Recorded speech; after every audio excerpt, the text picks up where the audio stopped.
हो जाए। लेकिन जो भी सत्य यही है, जो भी दिखाई दे रहा है, प्रत्यक्ष को प्रमाण नहीं चाहिए। लेकिन एक पति पत्नी के विवाद में एक तीसरे का अफेयर चर्चा में आ रहा है कि इनका तीसरे से मतलब दूसरी पत्नी से इनका प्रेम प्रसंग था, जिससे वो बाहर में रहते थे वहाँ, और यहाँ पर अपने पहली पत्नी को उन्होंने लगभग छोड़ के रखा था, पुराने मकान में रखा था। जो मकान की स्थिति है, जो रहन सहन की स्थिति है, बहुत ही दयनीय दिखाई दे रही थी, जो कि जिससे अक्सर टकराहटें बनी रही होंगी। और इन्होंने आवेश में आकर के, चाहे जैसे भी साजिश की तरह हो, जैसे भी हो, उनकी हत्या को अंजाम तक पहुंचाया। सवाल बनते जाता है कि लगभग 200 मीटर दूरी से ला करके यहाँ दफन करना क्या एक आदमी के बस की बात है। जैसे जैसे पुलिस की जांच आगे बढ़ेगी, वैसे वैसे हम अगला आपको अपडेट वीडियो के मार्फत देते रहेंगे। जय हिंद, नमस्कार। अभी हम ग्राउंड जीरो पर खड़े हैं। वहाँ पर यह मैल थाना क्षेत्र का, देवरिया जनपद का मैल थाना क्षेत्र का नरसिंहगढ़ गाँव है, जहाँ पर पति ने अपने पत्नी की गला दाब करके हत्या कर दिया और बोए हुए लहसुन के खेत में गड्ढा खोद करके दफन कर दिया था।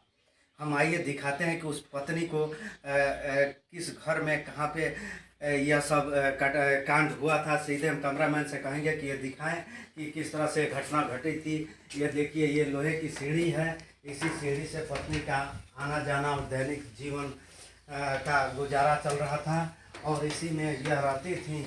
ये जो ताला बंद कमरा बताया जा रहा है, ये भी उसी में वो रहती थी। और इधर इनका ये जो कमरा है, इसमें भी रहती थी। तमाम गैस सिलेंडर, चूल्हा वगैरह इसमें दिखाए जा रहे हैं। ऐसा बताया जा रहा है कि पति ने इसी घर में जो है कि उनका गला दबाकर हत्या कर दिया।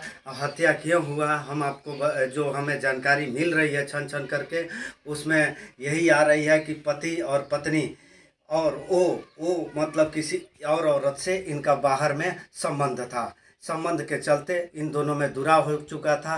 ये पुराने मकान में रहते थे, ये उनकी पत्नी यहाँ रहती थी, और वह जो है एक नया मकान गांव के बाहर बना हुआ है, उसमें रहते थे। किसी बात को लेकर के पुनः अनबन हो गई, और जो है कि घटना मौत के अंजाम तक जा पहुंची। सबसे बड़ा मानवता को दर्दनाक देने वाला अगर कुछ चीज़ रहा तो उसको एक बोए हुए लहसुन के खेत में गड्ढा खोद करके उसको दफन कर दिया गया। जहां पुलिस ने सूचना पाकर मौके पर जब कार्रवाई शुरू की तो उस शव को कब्जे में ले लिया और पोस्टमार्टम हेतु भेज दिया, और साथ ही अभियुक्त पति को भी गिरफ्तार कर जेल भेज दिया है। इसके आगे भी हम उस घटना, वो जहाँ पे दफन की गई थी, वो जगह भी हम दिखाने का कोशिश करेंगे कि आखिर यह महिला के साथ कौन कौन सी परिस्थितियाँ बनी। क्या एक ही व्यक्ति द्वारा इतना बड़ा कार्य को अंजाम दिया जा सकता है कि क्या है। ये तमाम तरह के सवालात हैं जिन्हें अभी हालांकि जांच चल रही है, पुलिस की जांच निरंतर आगे बढ़ रही है, और उसके बाद ही कुछ कह पाना मुनासिब होगा। लेकिन हम आगे उनके घर वालों से भी बात करेंगे, वो जगह भी दिखाएंगे जहां पर मृतक अनीता के दूसरे घर पे पहुंच चुके हैं, जहां पर उनके शव को लहसुन के खेत में जो है गड्ढा खोद करके दफना दिया गया था उनके पति के द्वारा। हम उनके अभियुक्त इंद्रपाल जी के माताजी और मृतिका के सास से हम बात करना चाहेंगे। जी माताजी, अपना शुभ नाम बताएंगी? अमरावती देवी इनका नाम है। जी माताजी, आपकी बहू को मार करके और लाकर यहीं गाड़ दिया गया था। आरोप आपके बेटे पर है। आपके बेटे हैं इंद्रपाल, उन पर आरोप लगा रहे हैं मायके वाले। वो अभी कहाँ हैं? आपके बेटे कहाँ हैं अभी? वो जेल चले गए, उन पर पुलिस कार्रवाई हो रही है। तो आपको पता नहीं है? तो पुराने घर में हत्या हुई, नए घर के पीछे ला करके बहू को दफन कर देना, इस पर क्या सोचती हैं आप? किसी को मारने का अधिकार है?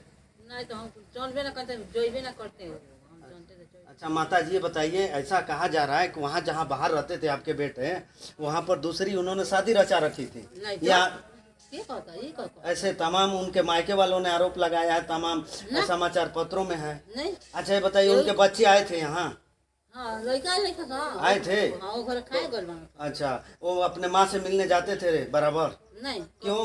कभी नहीं। क्यों बेटे को बच्चों को माँ से दूर रखा जाता था? क्यों रखते थे? इंद्रपाल, आप नहीं, इंद्रपाल जिसके हम पूछ रहे, क्यों रखते थे? तो भाई रखबे ना करी, बनबे किए ना कर रही ना। बनाती खिलाती नहीं थी हो? नहीं, मोर जगह जानती ना तो लड़का खा जाने।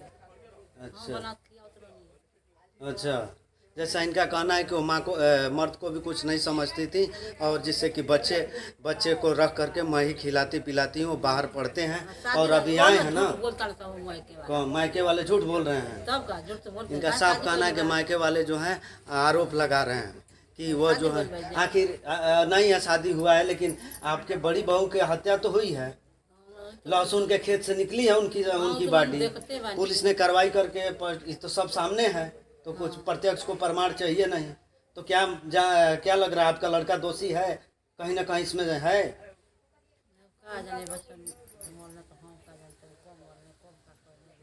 हालांकि माताजी साफ इनकार कर रही हैं कि हमें इस बात की जानकारी नहीं थी। हम वो जगह भी दिखाएंगे जहां पर ये जो है उनको लहसुन के खेत में गाड़ा गया था। हम इंद्रपाल जी के पिताजी से और मृतक के ससुर जी से बात करना चाहेंगे। चाचा जी, आप अपना नाम बता देंगे जी? ये बताइए कि यह घटना कब हुई थी? आपकी बहू को मार करके, आप बेटे पर सीधा आरोप है कि मार करके लाकर लहसुन के खेत में गाड़ दिया था, जहां से पुलिस ने उन्हीं के निशानदेही पर बरामद भी किया है। जब सब कुछ जानते हो तो पूछा है इसका ना साहब, पिताजी बुजुर्ग हैं और इनको कोई ऐसा जानकारी नहीं। हालांकि ये विपद का समय है, आफत परिवार पर टूट करके कहर के तरफ पड़ा है। बेटा जेल गया, बहू की मौत हो गई और बच्चे जो है नाबालिग हैं। बच्चे कहाँ, कोई बच्चा बोलेगा उनका, वो बच्चा उनको कुछ जानकारी